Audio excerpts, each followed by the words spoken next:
Thought of the day. लोगों के साथ सामंजस्य स्थापित कर पाना सफलता का एक महत्वपूर्ण सूत्र है। The important formula of success is knowing how to get along with people। इसका मतलब यह हुआ कि यदि हम कोई काम लोगों के सहयोग से लोगों के साथ करते हैं तो उस काम में ज़रूर सफल हो जाते हैं। अतः हमें हर कार्य में साथ वालों के साथ सामंजस्य स्थापित करना आवश्यक है। उदाहरणतः हम एक उंगली से किसी भी बॉल को नहीं उठा सकते। अगर हमने सभी उंगलियों में सामंजस्य स्थापित करके सभी का सहयोग लिया तो हम उस बॉल को आसानी से उठा सकते हैं। धन्यवाद। नमस्कार, मिशन अभ्युदय प्रार्थना सभा के अंतर्गत वर्ड ऑफ द डे में टुडेज वर्ड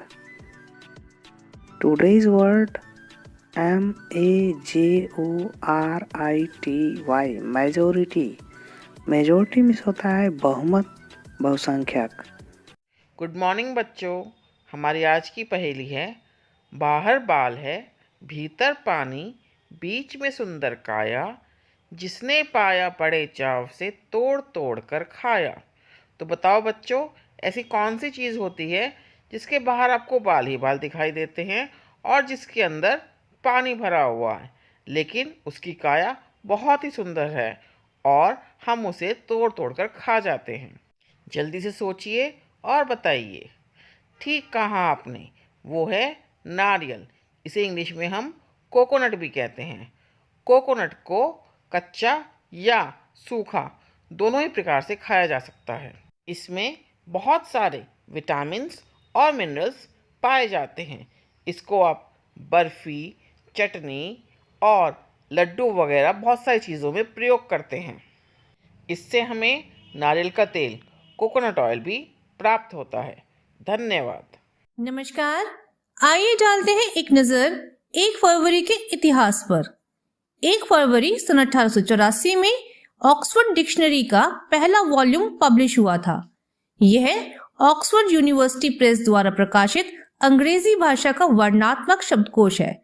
शब्दों के विश्व के प्रत्येक भाग की विभिन्न प्रकार के अंग्रेजी भाषा में प्रयोग का वर्णन करने के साथ साथ यह शब्दकोश भाषा के ऐतिहासिक विकास का अवलोकन शोधार्थियों एवं अकादमी शोधार्थियों के लिए व्यापक संसाधन भी उपलब्ध करवाती है। 1 फरवरी सन 2003 में भारतीय अमेरिकी अंतरिक्ष यात्री कल्पना चावला का निधन हुआ था। अक्सर कल्पना कहा करती थी, मैं अंतरिक्ष के लिए ही बनी हूँ, हर पल अंतरिक्ष के लिए बिताया और इसी के लिए मरूंगी। ये बात उनके लिए सच भी साबित हुई। उन्होंने 41 साल की उम्र में अपनी दूसरी अंतरिक्ष यात्रा की, जिससे लौटते समय वो एक हादसे का शिकार हो गई। आज के लिए बस इतना ही, फिर मिलेंगे। धन्यवाद। सुप्रभात बच्चों, अब प्रस्तुत है आज का विशेष कल्पना चावला। भारत की महान बेटी कल्पना चावला का जन्म 17 मार्च 1962 ईस्वी को हरियाणा के करनाल कस्बे में हुआ था। कल्पना एक भारतीय अमेरिकी अंतरिक्ष यात्री और अंतरिक्ष शटल मिशन विशेषज्ञ थीं और अंतरिक्ष में जाने वाली प्रथम भारतीय महिला थीं। कल्पना की प्रारंभिक पढ़ाई टैगोर बाल निकेतन में हुई।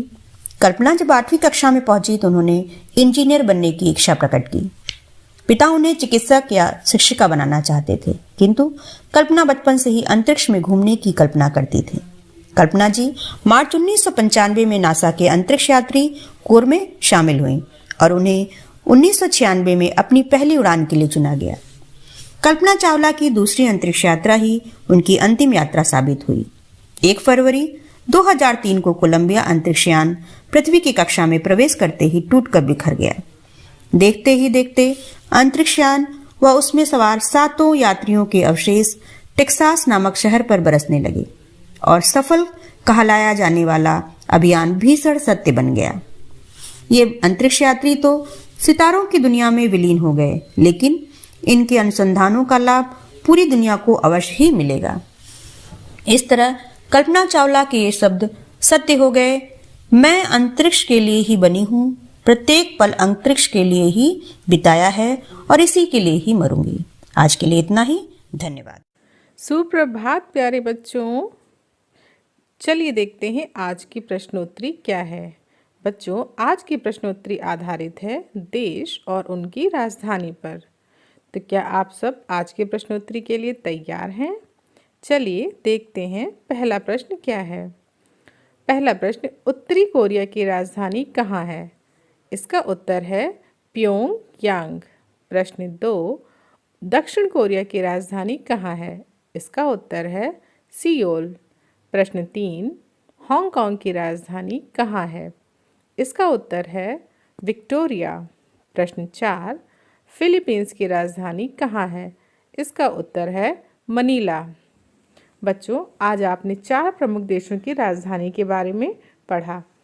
बच्चों, किसी भी देश की राजधानी उस देश का गौरव होती है, साथ ही वह उस देश के इतिहास को भी प्रदर्शित करती है। आज के लिए इतना ही, धन्यवाद। नमस्कार, अब बारी है आज के बाल गीत की, जिसमें हम गिनेंगे गिनती 1 से 10 तक। 1, 2, 3, 4, आज शनि है, कल इतवार। 5, 6, 7, 8, याद करूंगा सारा पाठ। इसके आगे 9 और 10 हो गई गिनती पूरी बस। धन्यवाद। गुड मॉर्निंग बच्चों, आज मैं आपके लिए जो प्यारी सी कहानी लेकर आई हूँ उसका शीर्षक है इंसान कब सुधरेगा। एक बार बुलबुल चिड़िया खाने की तलाश में अमरूद के पौधे पर आकर बैठ गई और बिना सोचे समझे कच्चे अमरूदों पर चोंच मारने लगी। अमरूद के पौधे ने जब ये देखा कि बुलबुल खा कम रही है लेकिन बर्बाद ज़्यादा कर रही है, तो उसने बुलबुल को समझाया कि देख, पक्के फल तो गिरेंगे ही, तो तू पक्के फल खा, जिससे मुझे भी कम दर्द हो और फल बर्बाद भी ना हो। बुलबुल ये बात बहुत अच्छे से समझ गई, लेकिन तभी एक लड़का आया और उसने डंडे मार मार कर कच्चे, अधपके, पक्के अमरूदों को गिराना शुरू कर दिया। अपनी पसंद के अमरूद उठाकर बाकी बचे अमरूदों को वहीं छोड़कर वो लड़का चला गया। दोनों पौधे और बुलबुल ये देखकर बहुत दुखी हुए। अनार का पौधा बोला कि हम तो समझ गए, लेकिन पता नहीं ये इंसान कब समझेंगे और कब सुधरेंगे।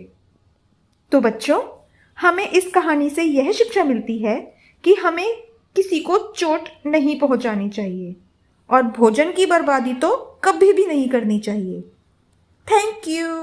नमस्कार। आज मोटिवेट और सेल्फ का विषय है कला कौशल का सृजन।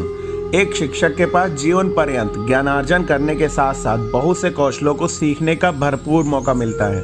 असल में जिस वक्त हम अपने विद्यालय में एक शिक्षक की भूमिका में होते हैं, उसी वक्त हमारा मस्तिष्क एक छात्र की तरह उन समस्त गतिविधियों को सीख रहा होता है जो दैनिक विद्यालय में संचालित होती हैं। विद्यालय परिवेश में होने वाली ये छोटी छोटी गतिविधियां बच्चों पर बड़ा प्रभाव डालती हैं। मुझे याद है, जब मैं जेएनबी में था तो विद्यालय परिसर में कोई भी ऐसी दीवार नहीं होती थी जिस पर कोई चित्रकारी या सुविचार ना लिखे हों। सबसे मजे की बात यह कि ये ज़्यादातर छात्रों द्वारा ही बनाई जाती थी, जिसे देख अन्य छात्रों का रुझान भी कला की ओर बढ़ता और वह स्वतः प्रेरित होते। हमने ऐसा ही वातावरण अपने विद्यालय में भी देने का प्रयास किया है। बच्चों की ड्राइंग बुक देखकर कोई भी उनकी कला में रुचि का अंदाजा लगा सकता है। धन्यवाद। आपका दिन शुभ हो।